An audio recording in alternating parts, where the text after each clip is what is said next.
Hi, everyone. Welcome to this episode of Claims Never Sleep. I'm joined by my co-host, Jen. Hey, Jen, how are you doing?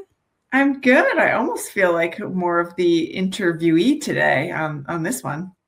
I know, a little bit. I put you on the spot just a little bit, but that's okay. Sometimes you need to be in the hot seat. Yeah, it's But nice to experience it from the other side. but I'm excited about today because now we're here to have our I want to say quarterly women's podcast, but we do it like it's a loose quarter. But I love these ladies, and the reason why it ends up not working as much as quarterly because we're just all very busy and our schedules are all over the place, and it's extremely difficult to get a day and an hour and a half that everyone is available. We did it, and we're here today, and we're here to talk about how our definitions of success have changed for ourselves throughout our professional careers, and what has caused those changes in our minds or in our what we defined as success for ourselves throughout the time. And everyone has different points of view on it, and some really awesome takeaways. So let's bring all the ladies in. This is the Claims Never Sleep podcast, presented by Cruiser Mitchell, with your host, Meghan Henry. Hi, everyone. Welcome back to our quarterly, actually not so quarterly women's podcast. We aim to do this quarterly, but scheduling with all these busy ladies, this is our third one. We'll just put it at that. We made 3 in 1 year-ish. So happy to have you all back on Claims Never Sleep. How is everyone today? Living the dream. That's right. Right in the middle of holiday season. Yeah, holiday chaos in full swing. Yeah, right. I was going to say, for our listeners to know, we had a lot of pre-recording chats about how often Amazon is coming to each of our homes. I am currently literally boxed in my office. There is no easy escape if I was under an emergency situation. Sounds like a fire hazard, Meghan. That's a risk issue. It's 100% a fire hazard. I'm surrounded by flammable cardboard. But we're here to talk about success today and how our definition of success has changed over the course of our careers. And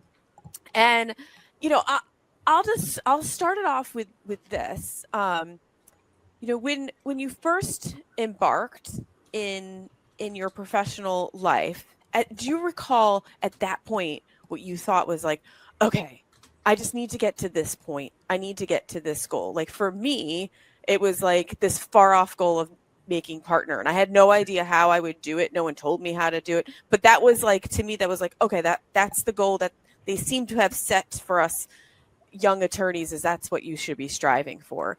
But I had no, I had no path. I had no idea. I was just like, I think that's what I'm supposed to be working for. I just don't know how.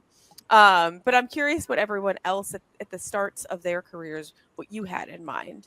So I'll start with Evelyn. What did you have in mind? Yeah. That is a hard question, honestly. Like, I still feel like I want to be a unicorn some days, but that still hasn't happened. I started in insurance defense like a long time ago at a law firm, and then I moved into claims pretty quickly. So obviously, if you work at an insurance defense law firm and you are not an attorney, there's only so many choices, or you have to go back and go to law school and become one. Mm-hmm. And I pretty quickly decided I didn't think that was my path. So I got into claims and I loved it. And actually, I started at the Hartford, and there were a million different choices. And I think when you're really early in your career and you work for a major claims shop, you just know that you want to produce the best work that you can. And I think you start figuring out pretty quickly you need to be visible. Because if you can't do that, then you can't keep rising up whatever this ladder is, right, at the company. And that could look like a lot of different things. So I think when I was young, the idea was, like, to your point of like off looking at like partners down the road, like what, you want to be an adjuster, and then you want to be a senior, and then you want to be, I don't know, a specialist, a team lead, a supervisor, manager, VP, whatever the case may be. So I think it was all about, to your point, how do we get better, and how do I keep excelling and keep moving up? That's definitely changed for me over the years, for sure. Yeah.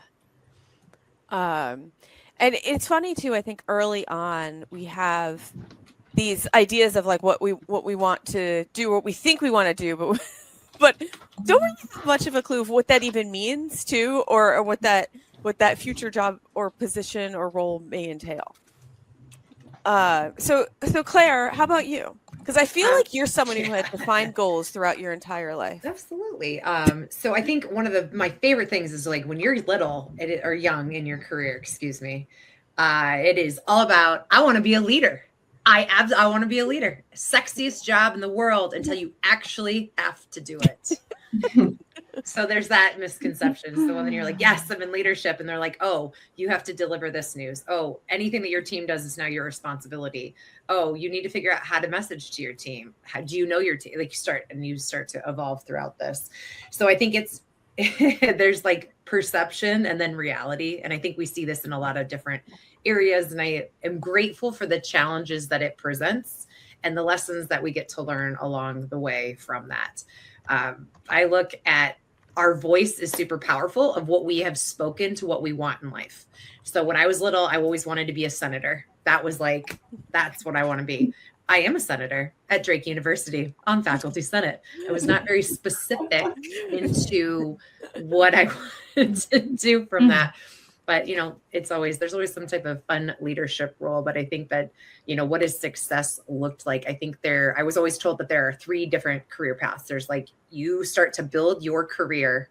And then the next is, how do you bring other people with you? And then the third part is the legacy that you leave. So if you look at them in 20-year chunks, what does that look like? And I want to attribute that to Karen Siebert because she's been really helpful with that. You spend that first 20 years building your career. Your next 20 years are about how you bring other people with you and what you are able to give back. And then that last chunk is your legacy that you leave behind and how people remember you for the things that you've done. So when we look at success in those different components, I think it really is, what does that look like? That first piece, is it acquiring job situation? Is it acquiring experience, designations, education? What does that look like? And then you move into, what are the teams that you built? What are the companies that you've built? What does that look like for you then? And then how are you leaving your legacy for everyone else? Yeah, I love that. I do too. It was really it made me think because we were doing a values exercise and it was very interesting to see who was at what stage of their career for what their inherent values were at that moment. And that when she explained that to me, I was like, I got it. It's making me reflect right now is where I am. And I hope I'm still in that first stage because I'm not ready to be at the second stage yet. I'm certainly not ready to be at that last one. No. Still got some work to do. Dawn-Ann, how about you? Oh gosh. Well, I think kind of similar to Claire, you had this idea when you were young of what you were going to be, and that's what you're going after. And I was determined to be a neurosurgeon. Mm-hmm. Unfortunately, my health had other plans for me, so that was not in the cards. And really, that's how I ended up in insurance. But I think going in, I was always super ambitious. I am going to own my own company one day. I am going to be CEO, and this is my thing. Didn't care about family, didn't care. It was all business in my mind. Actually, I think my parents were shocked when I announced I was having my son. But, I was really, really fortunate, I think, early on in my career to actually sit right outside of one of my first mentors. Mm-hmm. She was a senior vice president at the organization with Jill Syracuse. She was amazing and just super supportive. And I thought, gosh, I want to be her.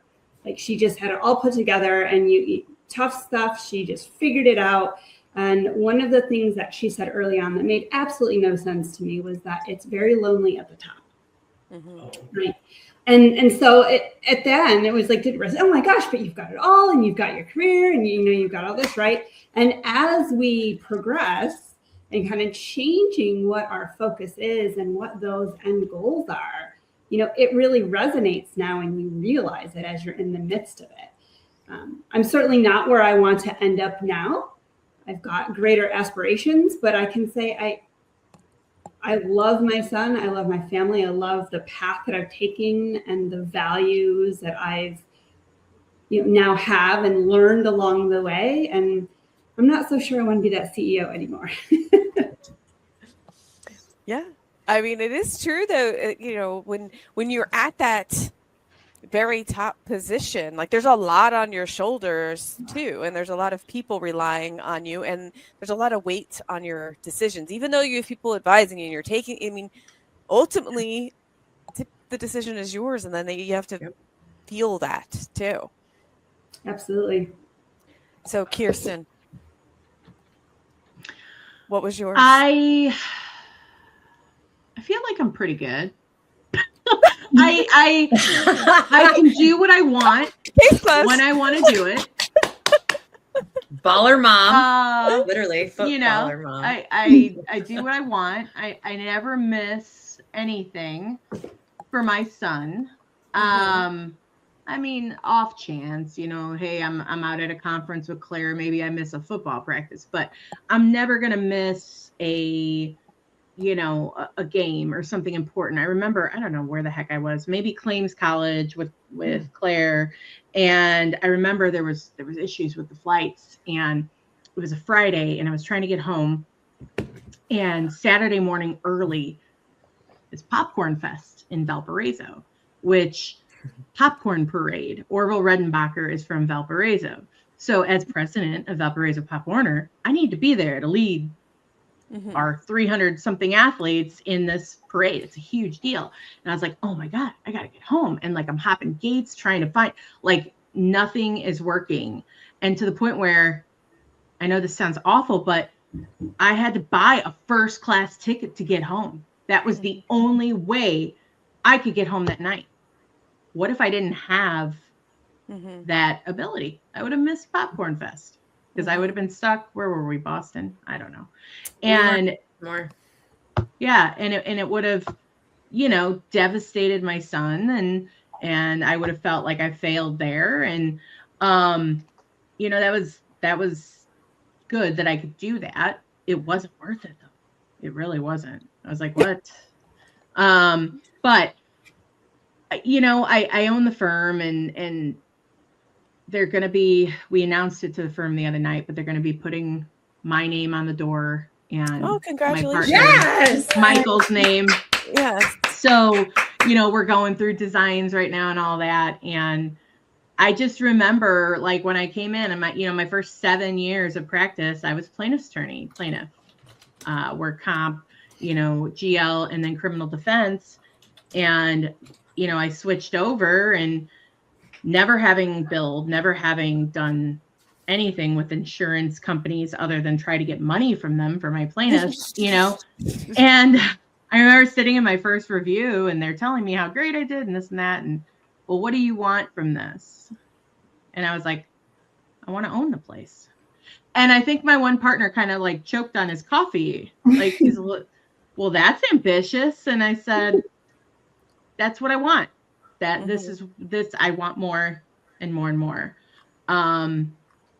So, I mean, yeah, my mom always, hit it into my head. I mean, we talked about, in past podcasts, my dad died when I was 14. My mom didn't have an education. They were high school sweethearts. She was not planning for her husband to die at 38. So she beat into my head. Yeah. You support yourself. Yep. You don't depend on any man ever. And then you can marry for love and not have to worry about that. And if something happens, you're okay. So I also think that's internally driving me, though. I want more and more and more, because I want to make sure my family's taken care of. Knock on wood if something happens. It's just my weird way of ticking. But yeah, I'm pretty happy that, I have this flexibility and I can do this stuff. I have a question though. When you made that comment that I want to own the place, did you have any idea of how you were going to get there? And if not, how did you figure it out? Because I would have been, I admittedly was clueless. I had no idea early. I remember talking to some other attorney in my office, and she was like, the goal is to make partner, and we need to get clients. Do you have any idea how we get clients? I'm like, no, I don't know. I don't know how you get clients. So did you have a clue? Yeah. I will say, one of my, partner mentors, Stores Downey, he sat down with me and was like, I want you to make a list of every business contact you have. And then we're going to look at that and see where we can spur from there. You know, and explained, hey, if you go out and do these conferences and stuff, we can give you billing credit, but then you're not going to get origination credit and build your book and all of that. And I think I understood that, though, the hustle part of it from being a plaintiff's attorney, because I got into an arrangement where, you know, whatever I brought in, I got a percentage of on top of a, you know, base salary. So I understood the inherent hustle. And I don't think a lot of these new attorneys coming into it right away do. They're all just about billing, and they're not looking at the bigger picture, because the business, the book of business is really the main thing, right? You know, like I remember my second year when I started getting originations, I think, you know, it started at like $20,000. And I was like, oh my God, you know, and like they handed me a $2,000 origination check at the end of the year. Like, hey, you know, typically it follows 10% if you, and I go, what? Like I had no idea how it worked. None. You know, I was used to just seeing the set money as a plaintiff's attorney. I had no idea that, oh my God, all this overhead, I'm paying for all these people. Like it was, I came from, you know, working for one attorney with about 5 staff to this multi-state firm. And I was like, what do you mean only 2,000 out of that? But then every year my originations doubled, tripled. And I was like, what's it going to take for me to be income member? What do I need to do? Because there weren't set guidelines here. It was never a, hey, you have to have 400,000 book of business to be income member. You have to have this to own it. It's the trend and seeing it get better and better. And what do you do to manage? What do you do to supervise? What do you do to, you know, expand the business? So on and so forth. But my first one was, my uncle was a foreman for a big industrial painting company. And I said, hey, set me up with your HR. He's, you know, who makes the decisions? And he's like, okay. And I did. And she loved me. And she called Amerisher and said, I want her on panel.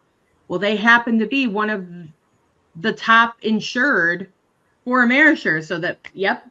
But then I understood it wasn't just that. Then it was going to meet the adjusters in Indianapolis, letting them know me. Because, yeah, you can land them, but then you have to get the cases in. You have to develop the relationships.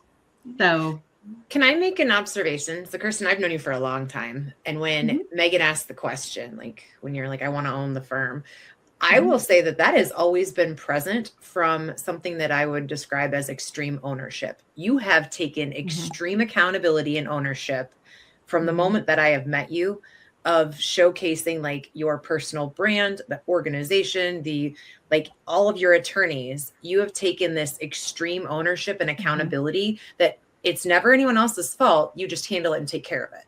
And then I don't know what goes on behind the scenes, kind of like parenting. Like you don't necessarily see what goes on behind the scenes, but I can tell you from an outward facing, that extreme ownership piece has been probably one of the things that I think separates you from a lot of the masses that exist in our defense space. Well, and it's hard, you know, because your name's on the door, like, or this is your client. And that's what really pains me. And I'm sure you guys all have it. And at every conference we're at, you know, I just spoke at the Women's Summit for CLM, like the talent shortage and people that don't want to take pride in their work.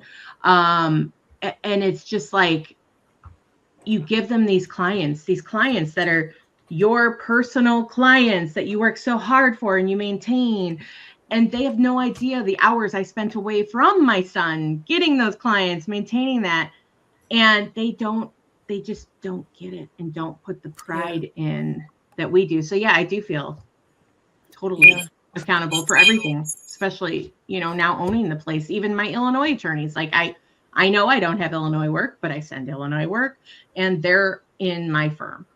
So I feel responsible for everybody. Well, and I think that it goes back to like the act as if you've always acted like this, and now your name's going to be on the door.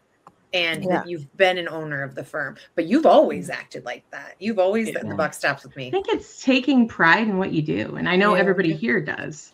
And I just want to have future generations do that. Dan Costello brought this group of high school students that is friends with his daughter, this women's group, to the Women's Summit, CLM.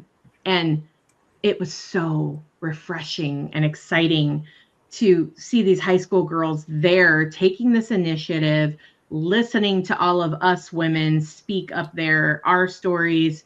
And, you know, we had these round tables for discussions. And I'm like, yes, these are the people we need. And we're just not seeing them. No. And so Jen. Oh, yes. Yes. We need to hear about your story too. I mean, I know just because we talk a few times a day about what your what your initial goal was when you graduated law school, and here you are now in a totally different path. But like, what did you early on in your career? What did you define as success for yourself? You know what's interesting? I was thinking when you asked this question, I was thinking back to my grandmother, who used to get mad if somebody asked a child what they wanted to be when they grew up. Really? And she would say, how are they supposed to know? They're a kid. Maybe the job they're going to have hasn't been invented yet. Maybe they're going to invent the job that they're going to have. She just thought it was such like a preposterous question to ask like an 8-year-old.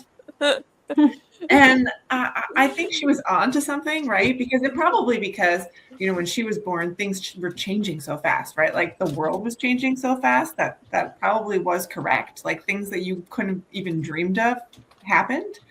But I never really knew what I wanted to do. And my path was all over the place. I think my main goal was to find something that allowed me to be a parent and to continue to work and to be fulfilled in both spaces. So it wasn't exactly like I was trying to find the role that fit that instead of me chasing a role and trying to mold it to be what I wanted to, if that makes sense. And this job now that I have, it's like part practicing law. I'm doing some marketing. We actually, one of the founding members of our firm just started a sports management agency, and I'm involved in that. And if you had told me 20 years ago that that's what I would be doing today, I would partially be surprised and then partially not be surprised, because I feel like this all fits my strengths and personality better than maybe just practicing. Like my goal was never like, I'm going to be partner or I'm going to do this. Like it was kind of like a, let's just keep on swimming, keep on, you know, like,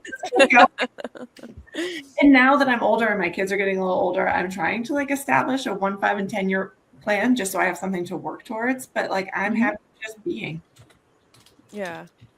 Well, and that, you kind of segued into what I wanted to go into next, because we're all parents, right? And I don't know, I think, you know, becoming a parent definitely changed my outlook on what my goals were, and it shifted to, I want, kind of like Kirsten, how you were saying, like I want to be there for the things. I don't want to miss the things. And early on, it was like I don't want my kid to be the last kid who gets picked up from daycare.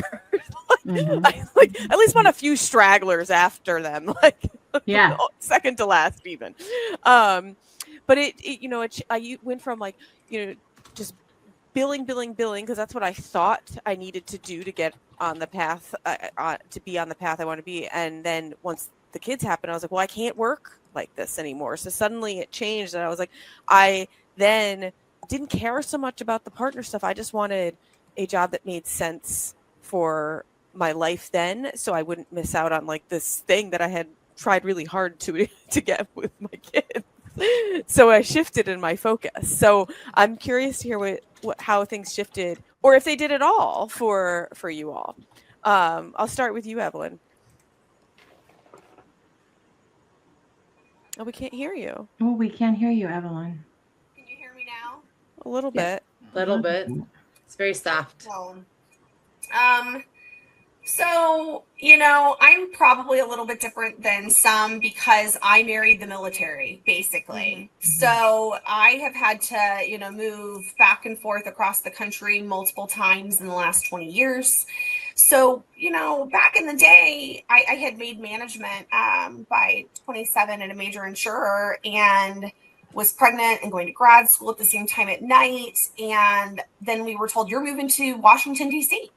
You're picking up. And at that point, the insurance industry hadn't caught up to the concept of hybrid or remote work or, as long as your job can be done, from anywhere, you can do it from anywhere. So I ended up taking a break from being in the insurance industry and going to grad school full time and being a mom. And I will say that I have a really, I'm empathetic to military spouses everywhere. I have a huge soft spot in my heart for kind of this crew that I am a part of that spans like hundreds of thousands of people, because even today, it's better, right? There's more remote work, there's more opportunities, but even today, military spouses are so unemployed, underemployed. You have tons of people out there that are lawyers, that maybe are doctors, that went to grad school and have amazing, past careers that because they've moved to some remote location can't really access the type of job that's a fit for their background and experience. And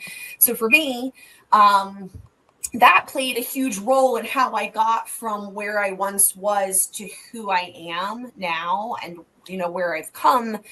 And I kind of feel like, that gave me a little bit of a different perspective on what was possible for me and also what was important, that and becoming a mom. And I have 3 daughters and they are 9 to 17. Oh my God, I have a 17-year-old.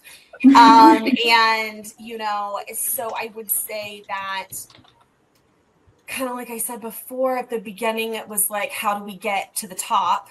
And I'm not saying the top is unattractive, right?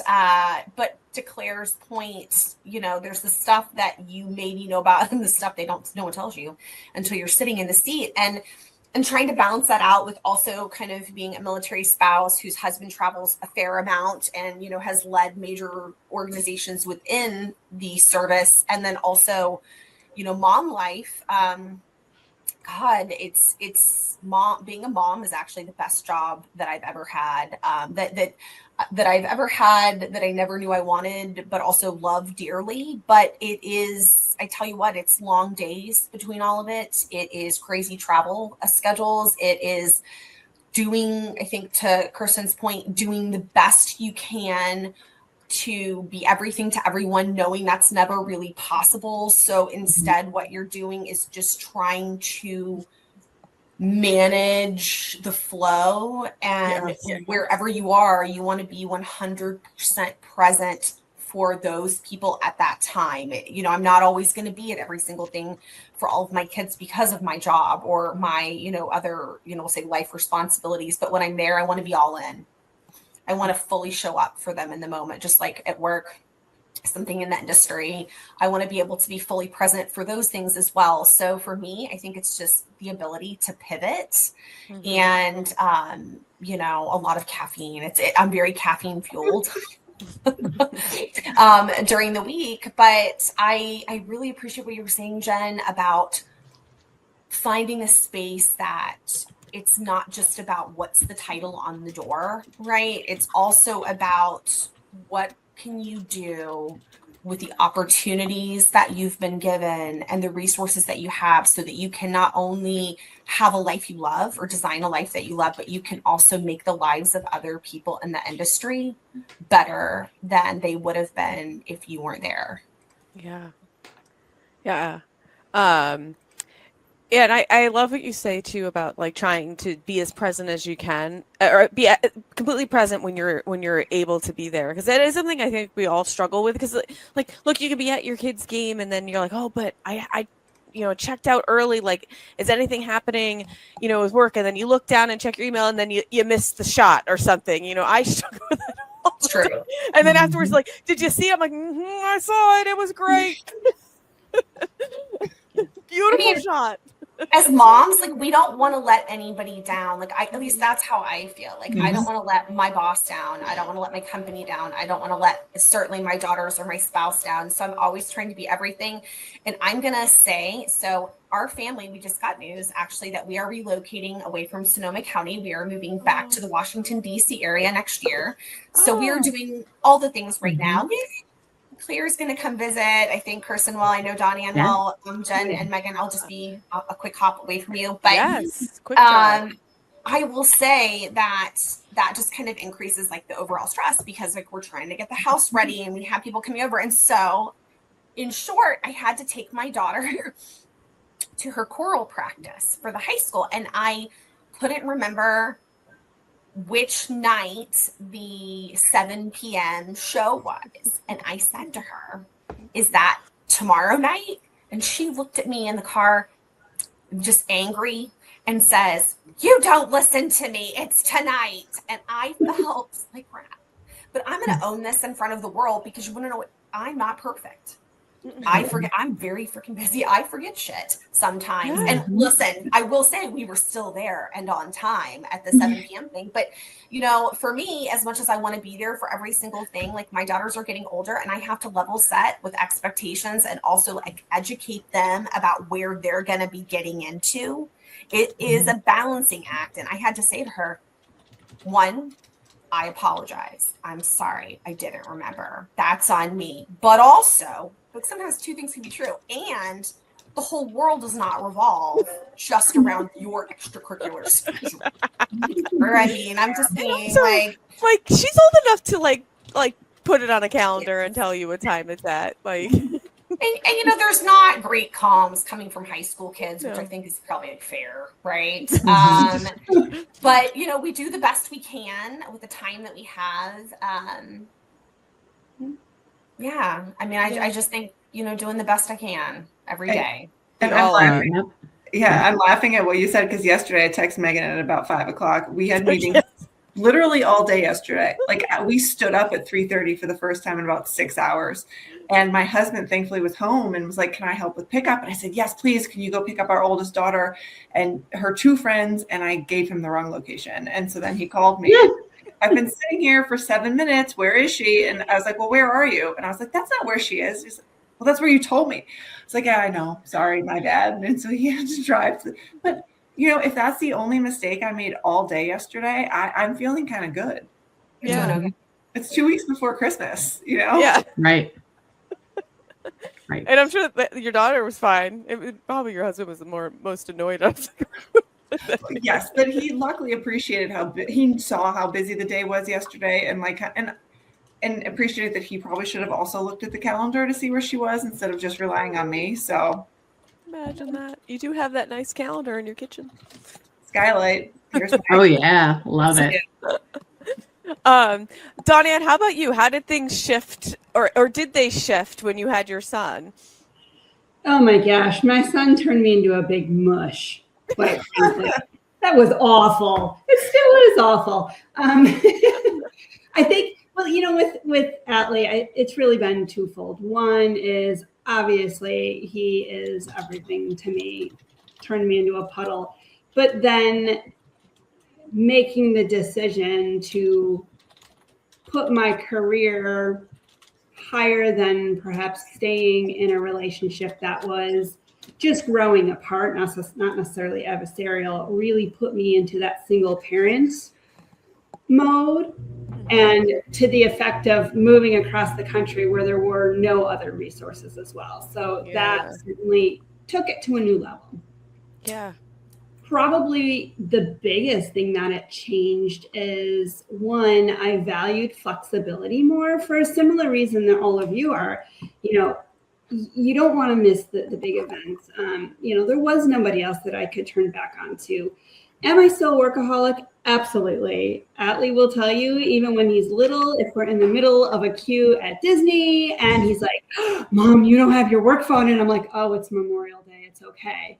But he knows that Mom is, you know, on the phone. Like, and it's kind of sad he's come to expect that, but he knows when it's important, the phone is right. So he recognizes that.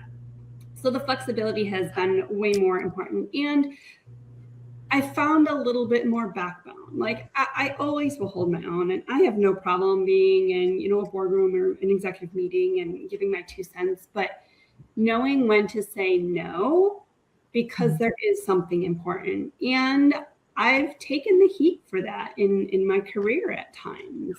And it's, I'm not living to work.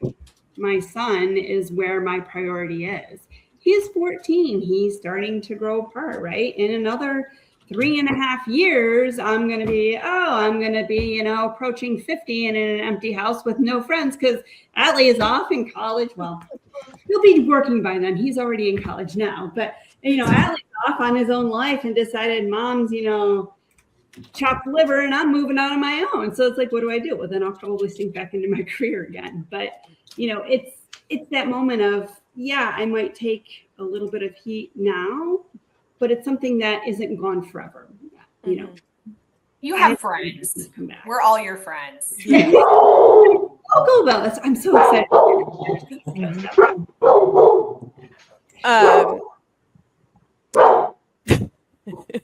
So, Kirsten, is that your dog? You can hear it? Yeah. Oh, yeah. You know what? Some people can hear a vacuum. Very, very clearly.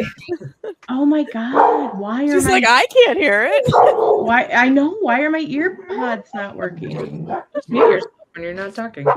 Oh my God. Sorry, guys.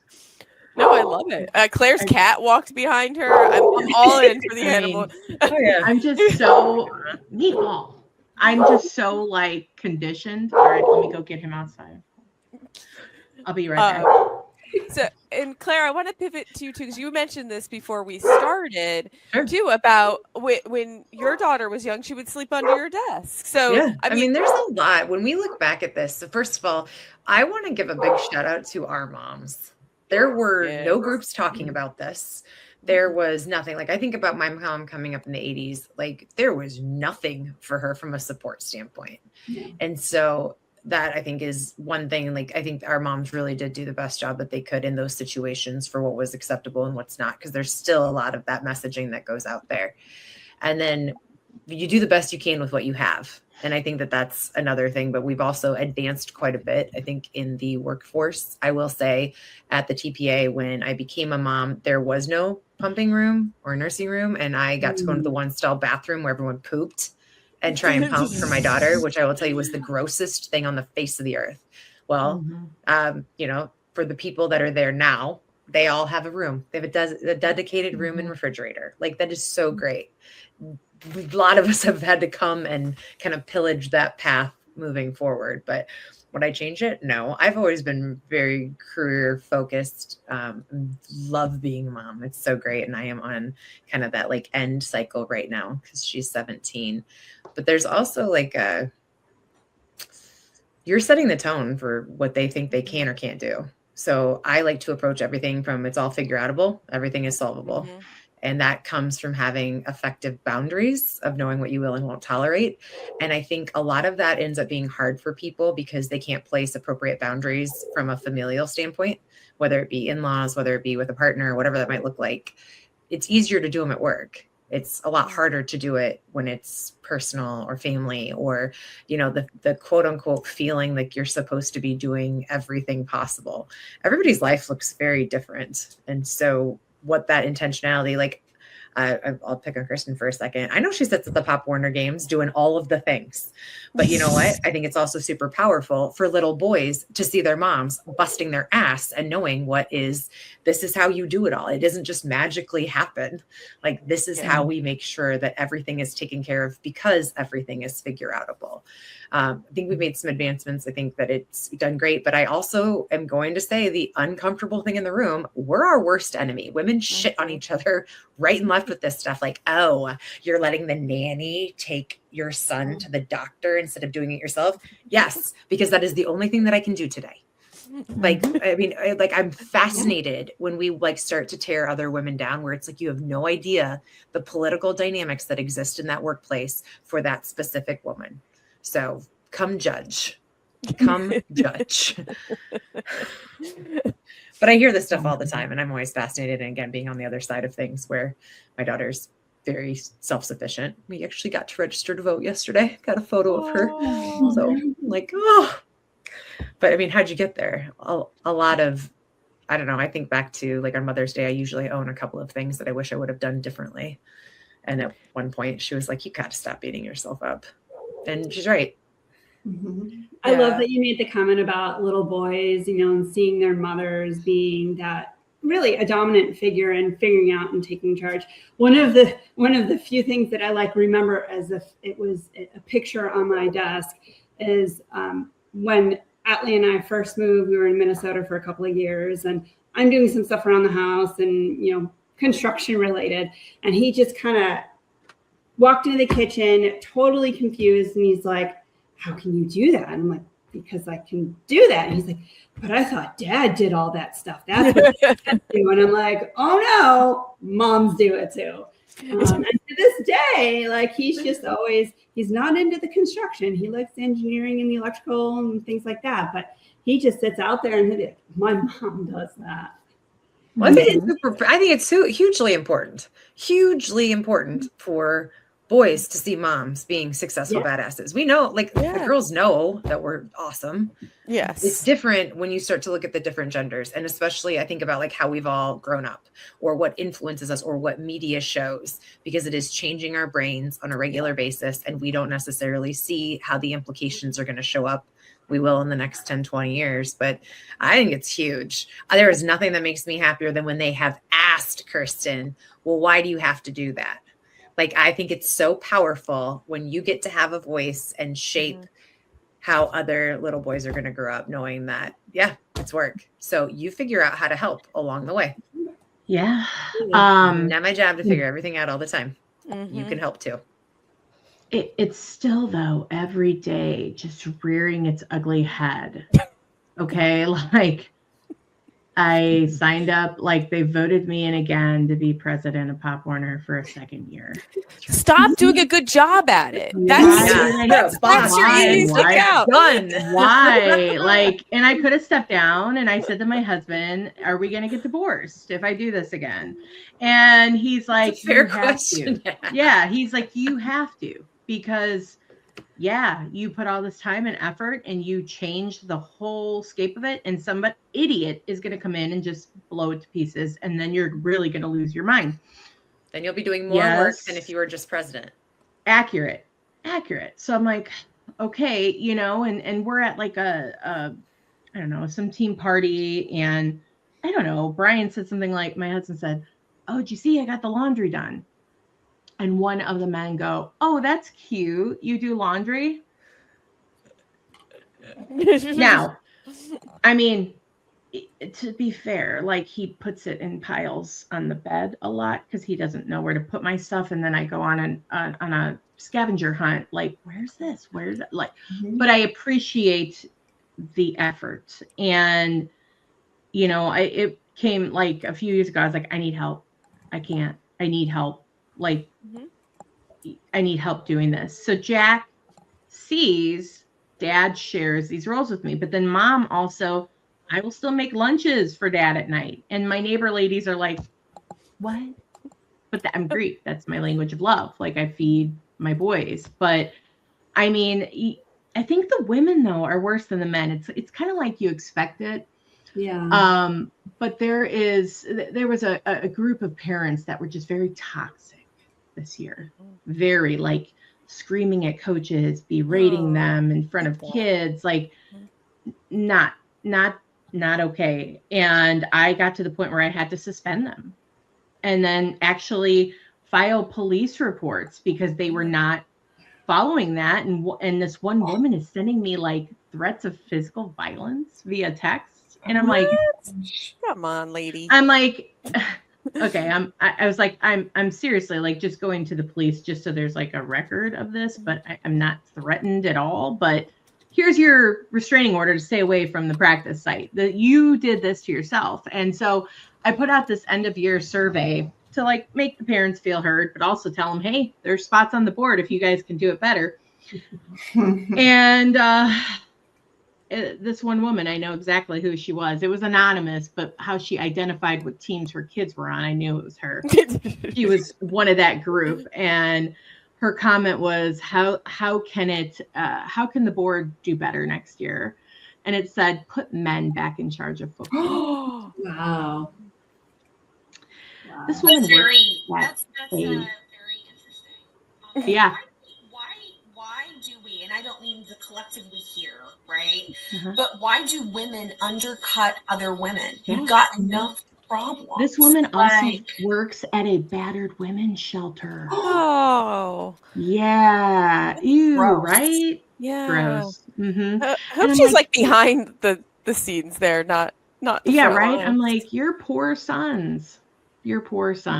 Like, so the best thing that I think ever happened, I know it was bad, but the good that came from it was COVID. That made my life with my child so much more manageable, because, and Claire and I became like this when she was the client that, when I said I was only taking 6 weeks of maternity leave because I had just made income member and I had my clients and my expectations, everybody judged me but her. My partners, my clients, my family, my friends, you're never going to get this time back. You work so hard for him. And I'm like, you guys, like, he sleeps a lot. Like, I could sit here and work when he's sleeping. Like, I'm not, like, what? And I don't regret any of that at all. But the flexibility now of not having to rush into an office. I can wake up early, work, take him to school so he doesn't have to ride an early bus 5 minutes away, come back, work. And I'm here when he gets off the bus at 3. Yeah. And he's to the point now, hey, Jack, you got to start your homework while I'm still working here. Or, hey, Jack, yeah, fine. Play too much PlayStation, have too much iPad time. I've got to get this call done. I've got to do this until my husband gets home at 4:30 or 5. So it just, and I can be at those practices. Laptop might be out, but, it's made things a lot more functional. And we don't think we're ever going to force people to come back full time because they are loving this flexibility. And as long as they're doing their job, who cares? In my opinion. Yeah, I share that opinion with you. Yeah. We're not in a plaintiff's firm where we have to be in there dressed in the full suit every day for the plaintiffs coming in. I get on a plane and go try to hit 5 of my clients in Des Moines in a day, come back. I know when I have my settings, we arrange for that, but yeah, I don't ever want to go back full time. It really makes life more manageable. I'm not saying easier, but more manageable for mothers. Yes. Yeah. And, we were talking about this, I think, was it yesterday? Yeah, Jen, it was probably yesterday. But and this is kind of diverting away from our topic a little bit, but, I worry sometimes, like, we have a younger admin who, this is like her first real job. And then I worry about her though, because I'm like, and we talked to her about it yesterday. I'm like, are you okay? Like, not being in an office with other people? Because I feel like that was a big formative part of my life. Like, I made some really good friends in those first office jobs. The girls I'm going out with tonight are from the first law firm I worked at, long lifetime friendships. And she was like, no, I'm good. I socialize enough. But I also don't think she knows what she's missing out on. But she's like, my friends all have these same schedules. So it all works, it's fine. But I'm like, hey, as long as you're okay with it. But I worry about it a little bit, especially for the younger, for new lawyers, especially that learning aspect you get in an office. But I don't personally want to come back to an office either. So. I think it makes it easier for them to jump jobs too. They don't feel that connection now, because I do have an attorney down in Indy, and we do a lot of Zoom. So when we're like that, or I do try to set up, some get-togethers, but it's hard. And you have these people on LinkedIn telling them, oh yeah, you got to hop jobs every 2 years. You got to keep making that money. How do you build anything just chasing an Money. extra 10, Yeah. 15 grand a year, you're not building. You're just a cog, and but they're not having those connections from being in office. You know, we say associates have to come in 1 day a week. And then we have a mandatory in-person department meeting every other week. For the Chicago team, they're way bigger, but I'm not making my Indiana team go up there. So we remote in, you know, and technology makes it great, but yeah, it's hard. I think that's the way it is for everyone now. Kind of like what Megan was saying about our admin, even saying her 22-year-old friends are all working either hybrid or remotely. And so are my friends. And kind of going back to how things change when we had kids, is like my village expanded so greatly. And it is so nice. You know, I do agree that women are each other's worst enemies, but we are also each other's greatest supporters. And like, I just have this group of moms around me who, like, if I need anything, I have a roster 10 deep that I can call and be like, help, my kid needs to be picked up from school. Like, you know, help, I need something sewn and it ripped and I don't know how to sew. Like, anything, you name it. And I have a friend who will I'll be there in 5 minutes. I will help you out. And like, that is the greatest gift. And I never had that until I had kids. Yeah. I will say though, going off of, I think, I don't remember who said it. I think it was Kirsten though. There are the toxic, yes, it was you, Kirsten, the toxic group as well. And I remember I used to be very in that group. And I thought it, like, I didn't know it at the time. I was like, these are the bestest friends. They're amazing. Da, da, da. And now, like, the leader of the pack, things went sour. And then I realized I found this whole new group that are like what Jen described, like the people that are like, we'll give you the shirt off their back for whatever you may need. Whereas before it was like all about the social stuff, which was fun, especially when your kids are really little, like anything to do anything social at that point. But I didn't see the toxicity of it at the time until I'm looking back on it. And I was like, how did I not see that? Yeah. Right. But, you know, but as our kids are all getting older and like we're more, they need less of us, right, on the day to day, has your idea of success now changed?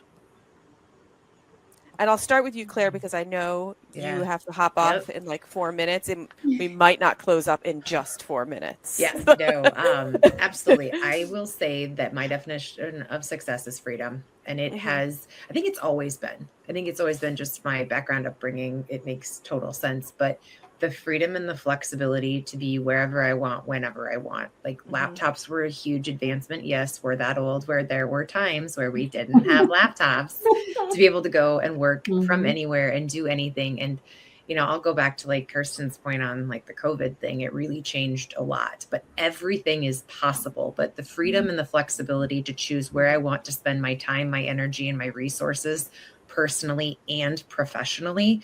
But I've also gotten a lot better at boundaries where like, no, that's not happening because I'm going to go spend time with my child or I'm going to go on the college visit or whatnot. It's a hard no.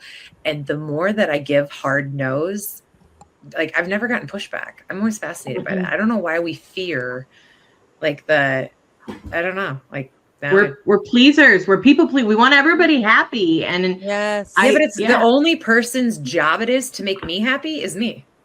Yeah. And if we like start to like, I think I've had the mirror put up a lot more lately, and maybe it is because we're like at that 17 age where it's like, well, how do I want, like we teach people how to treat us and I'm not here to get walked on. And my biggest asset in life is time, and time is truly the only currency. So I will offer people just as much respect as they offer me from that. But the moment you start wasting my time, I feel completely disrespected, and I'm not going to sit here through that. And I think that that's like, and that doesn't matter whether I'm in academia, whether I'm running workerscompensation.com, if I'm out consulting in workers comp, like it doesn't matter. That is like a hard line across the board. And I decline meetings all the time. If you can't tell me what I need to do for it or what I'm supposed to bring to this or whatnot, I'm not coming. And if I'm late, it's probably because I didn't want to be here anyway. Well, I'm guessing. I'll say it. I'll say what people's behavior says. Well, I think that no, all it's the 6 freedom of us piece. are probably like the star sticker kids of the 80s and 90s who did what we can to please everyone else around us. Yes. I think I just need to talk to Claire more instead of going to therapy because Yeah. I'm telling you everything my therapist tells me. I just don't know how to implement it yet. Yeah, that's fair. Yeah. Claire Well, set you straight in a good coffee session. Like, yeah. yes. Absolutely. It's through failure. But I'm also like, I'm the person that people call to get stuff done. That's I have become that person, and I'm very much here for it. Good. So, I'm working on it, Claire. I'm working on it. yeah. Well, I'm it's like I'll go to Kirsten's point earlier. I'm very happy with where I'm at. As you I mean, should be. There's You're like flying to Chicago in the like an hour. Yeah. That'd be great.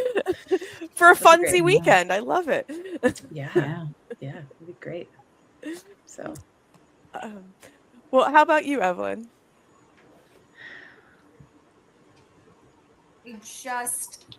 I kind of like maybe we're all kind of similar, but my barometer is,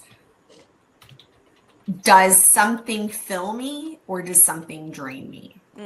Because if this is like, actually, I kind of was already getting here anyway. And I will say that Claire and I do talk outside of obviously the industry and these chats, and she is a very good person to say, let me tell you how it is. Or no, Yeah. I'm good. I get the point, and here's what I think. And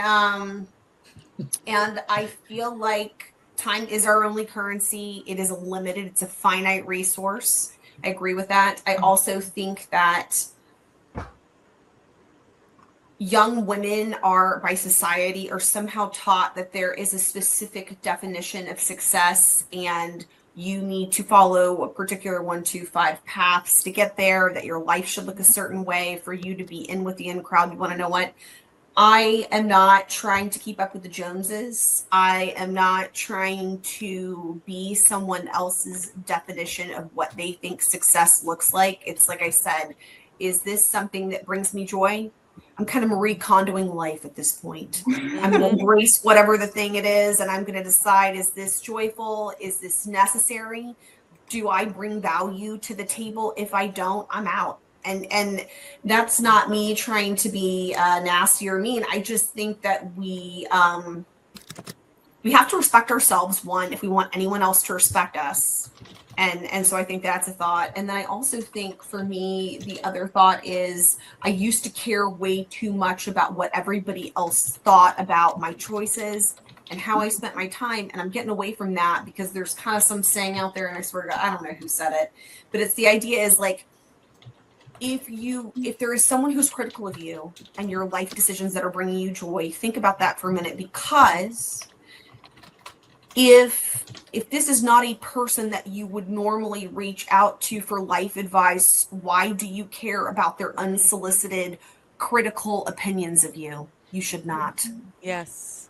Yep. Figure out who you are and try not to be afraid of it. Success is variable. It's different for everybody. And maybe it's dynamic. Maybe it's changing throughout our lives. But like I said, do you feel happy? The barometer. Do you feel happy where you are? If you don't, it's time for something to change. Yeah. Let's write that down. Sound clip. that reminds me of Van Wilder. Write that down. I like that. Ryan Reynolds, like I original. it was so good. Dawn Ann, how about you? Yeah, I think a lot of mine is somewhat similar, right? Probably because we're all moms, we have competing priorities, the flexibility, the freedom. But I think what resonates a little bit more for me is impact and meaning, right? So, yeah, we could all work our life away, just be yes women, go through it. But then it really is that the legacy that I want? Is that what is meaningful? Is that what's impactful? Because the world doesn't exist because of Dawn Ann or Evelyn, right? At the end of the day, we are successful because we have each other, and we are a society that can band together to do the right thing that's, ethical, meaningful, impactful. And it's interesting, Evelyn, you talked a little bit about the barometer, and, much of my world obviously revolves on Atlee, and it's hearing things from his eyes, right? So obviously he's watching everything I do. All of our kids do. They might not act like it, but they've seen and heard everything, whether we want to believe it or not. And, when different things happen, or he, sees or hears different things, and the question is, well, why do you put up with that? Or why would they do that? Or, so just do this. And, instinctively, a lot of our answers are, well, you'll learn, that's just the way it is. But is that the way it should be? Is that something that really we should just accept and deal with, or right, and not make a change? So for me, that's really where my head goes. And I have been in many spots most recently of just kind of reevaluating, what are my goals? What do I want to be surrounded with? What do I want? It's not just Atlee, I'm still a scoutmaster for, scouting troops, and I'm exhibiting different behaviors, and they're doing their observations, and they're all in that impactful, teenage years where they're soon going to be in the workplace. They are going to be, starting their families sooner than later now at this point. And what do we want them to carry on with? What do we want them to see as the value? Yeah.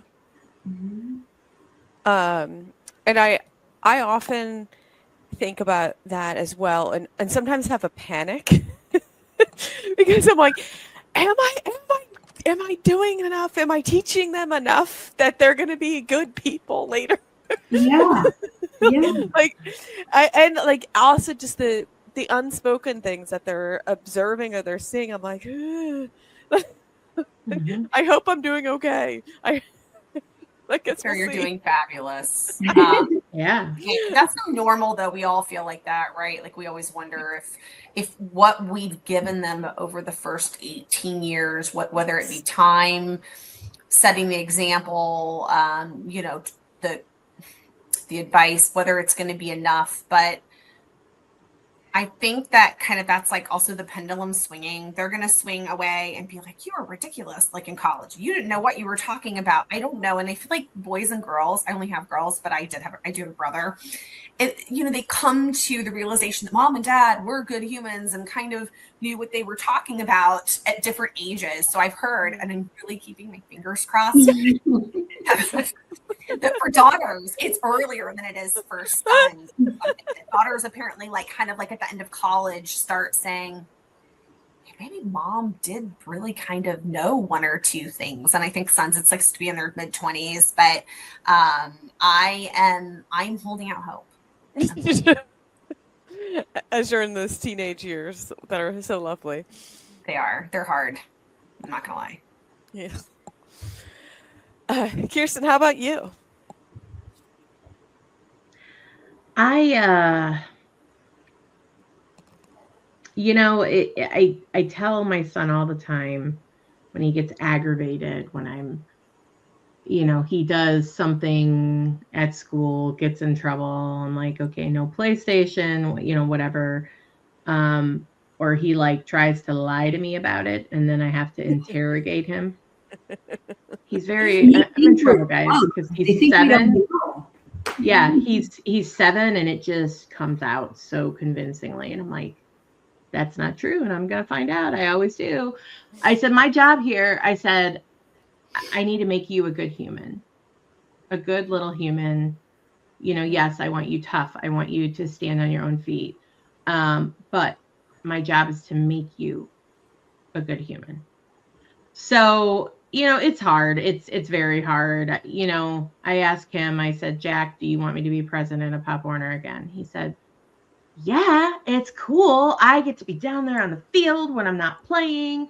And I love hearing you yell at people. And I'm like, yeah, this is why I worry about myself. Yes. And I'm like, why, what do you mean yell at people? He's like, when those parents were getting in fights in the stands and you were yelling, I'm like, oh God. Yeah. Okay. But I hope, he is learning and seeing a strong female, and that, he made the comment, well, yeah, I'm going to do what daddy does when we grow up, because he works outside. So he makes so much more money than you. And daddy was like, oh, Jack, you've got so much to learn, buddy.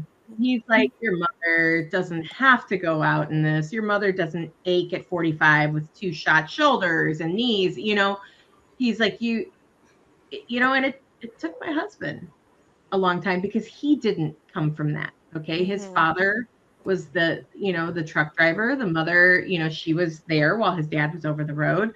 And he came from that traditional, and it was a hurdle at first. And I still think, that's why he does his side jobs and hoards his money to say, here, let's go on vacation. And I'm like, you okay, and I love it, but he's there and he does those things. And we have to be easier on ourselves. We just, we have to have some compassion with ourselves. We're gonna mess up. There's too much going on. But we also have to ask for help and then pay for help when we can.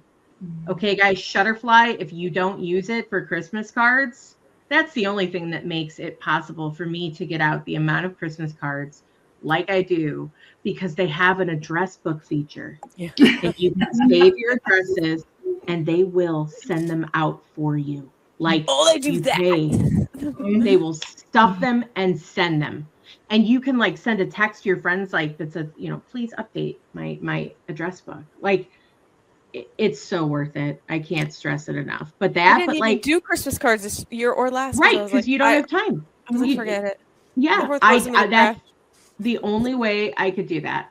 And then I said, but I'm grappling with myself right now because I hate baking Christmas cookies, but I feel like it's what we're supposed to do, right? I hate it. It's never as magical as you think it's going to be. Yes. I'm always pissed off at everybody. Yes. They're fighting. My kitchen's a mess. And my kids aren't that little. They are almost 13 and 11, and they fight over who's going to use the mixer. Still. Yeah, no. So I'm thinking because we have my husband's company party tonight. And so Jack's, it's adult only. He's going to go to Grandma JoJo's. Well, Grandma JoJo bakes. Okay. Grandma JoJo bakes a lot. So he's going to go decorate the cutouts with her. I'm like, is that sufficient? That's enough. Yes. Okay. I'll go do all the things with you. I'll go look at lights. I will do this. I will do that. We've been doing these little foil. I don't know if you guys have seen them for your kids, but they're a huge, it's these little cutout things, and you pull different pieces off and you put these different colored foils and you rub it and then you pull off, and it's beautiful. Okay. I just got a bunch of those as gifts. Yes.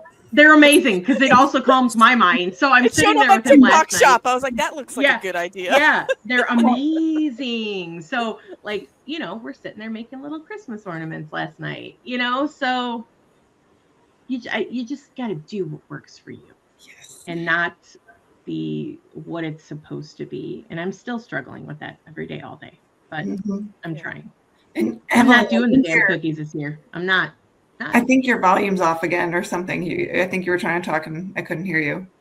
No, it's okay. I don't know. I feel like, so my office is downstairs and it's a tri-level, but it's into almost not a mountain, but kind of. So this is underground. So basically I am in a cave. I just can tell you what's as exciting as a bat cave. It's not. I don't have any special powers. I don't have a Batmobile. I don't even have Robin. Well, maybe my Weimaraner is kind of my sidekick. But no, I was just going to say that this cookie situation, I don't bake. I don't like baking. I do cook a lot, but I don't like baking. And to be honest with you, there's this idea that we do it for the other people in our lives. And I'm not going to say that there's no one out there that doesn't like baking, because God bless you. And maybe your kids are super into it.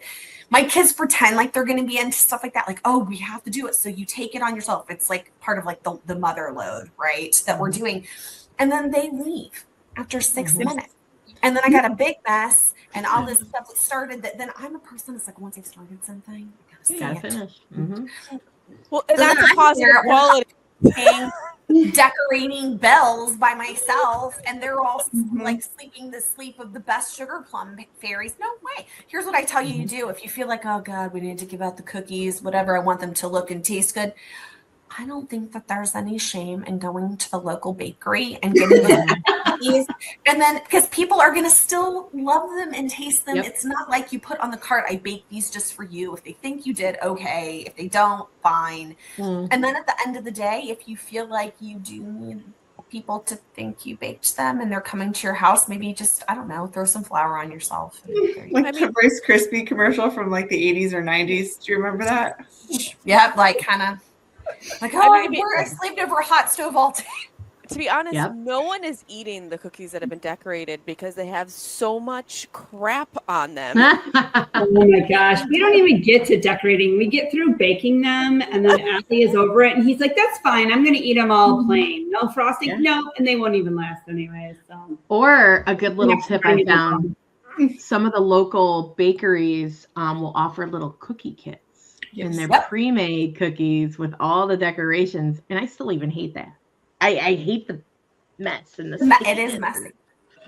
Yeah, everywhere. But yeah, I mean, if he wants to do that, but I mean, hopefully he gets his fill of 200 cutouts tonight with Grandma JoJo. So, well, think of me on Sunday because I designated Sunday as cookie decorating day. So. I just dread it. I was ruined growing up. My mother was meticulous on it, and it was this whole big to-do, and she'll know. Her ears are probably ringing. She had tweezers set aside for decorating because you couldn't frost and then just put sprinkles on it. If it was a bell, you had to take jimmies and outline the shape of every bell, and each had to be a different color. And if you had the Christmas tree, you had to use the little cinnamon candies and make them into lights all the way around. And you could not get out otherwise. You would be like next level. You screwed up the process. Okay, I'm gonna go grab something. You guys keep talking. I'm gonna show you where my neurotic just stopped. Okay. Well, actually, I was. What about the gift wrapping scenario? Because I swear to God, I feel like tracking down the bags of crap that I bought because I heard the high schools like wrapping stuff at a bookstore. And I feel like I think you're really only to have them wrap stuff that you purchase at the bookstore. But what if I just cut you a check? Or whatever. Here's everything. Make it pretty. I'll put the bows on at home because I like to do the ribbon. I'm weird. But I don't want to do all the rest of this. And somehow between work and all of the moving parts, it seems like I'm pretty good. I buy right along, but I don't wrap right along. And then I'm stuck the week of Christmas wrapping all of this stuff. Bags. Santa comes like a display shower. Do you know when you go to a display shower and everything's just out? Well, that's how Santa. My house too. Santa doesn't wrap. Santa doesn't wrap. But Santa doesn't bring the really important gifts though, because I heard. No. Yes. In school, if some of the other kids are like, "Why are you getting an Xbox?" and I'm not, but Amazon has these. You can buy bulk, and they're not gift bags. They're like pretty foily, and you just drop stuff in, tie it. Mm-hmm. That's what I do. What? I will. Send me the link. They're amazing. So this is where you're the crazy cookie placement, because I'm that person. This is where I started saying I don't give a shit. Excuse my language. So these are these foily things. Yes, that's exactly what I bought. Yep. Yeah, they add on there. So my first fatal flaw was I didn't know that two pieces of foil were stuck together, and his boots were this color. And I inside I was dying because Santa's boots are not that color. But I was like, you know what? It doesn't I don't matter. care. My son loves it. My son put a menorah on top of Santa's head. I can't. Okay, sure, Jack. You love it? Awesome. Again, I messed up on my wreath. It had gold. And then this wasn't right. And it had, they stick together. And I was like, Jack, what are we doing here? Okay, great. He loves it. And then he made this for his little girlfriend. Oh, and he said, she loves that. And I go, well, you got to write on the back to it. So he put Merry Christmas, and that's a heart and Jack. So I'm learning to let Let go. Let go. And this is my cookie making time with him. So It's less messy. mhm. Well, ladies, it's always a pleasure sitting down and chatting with you. We could probably chat for hours Ever. about the for anything, but especially the holidays alone. But everyone is very busy, and we've been on for a while. So I want to thank you for your time and sharing your experiences as to, you know, your goals and your successes. And I'm so looking forward to our next one. Hopefully we can get it scheduled within the quarter. But of course, everyone have a wonderful holiday, and everyone who's listening out there, even though this is going to come out after the holidays, of course, if you like what you hear, please subscribe to Claims Never Sleep. You can find us on your favorite streaming platform as well as YouTube. And thanks for tuning in. This is the Claims Never Sleep podcast, presented by Cruiser Mitchell, with your host, Meghan Henry.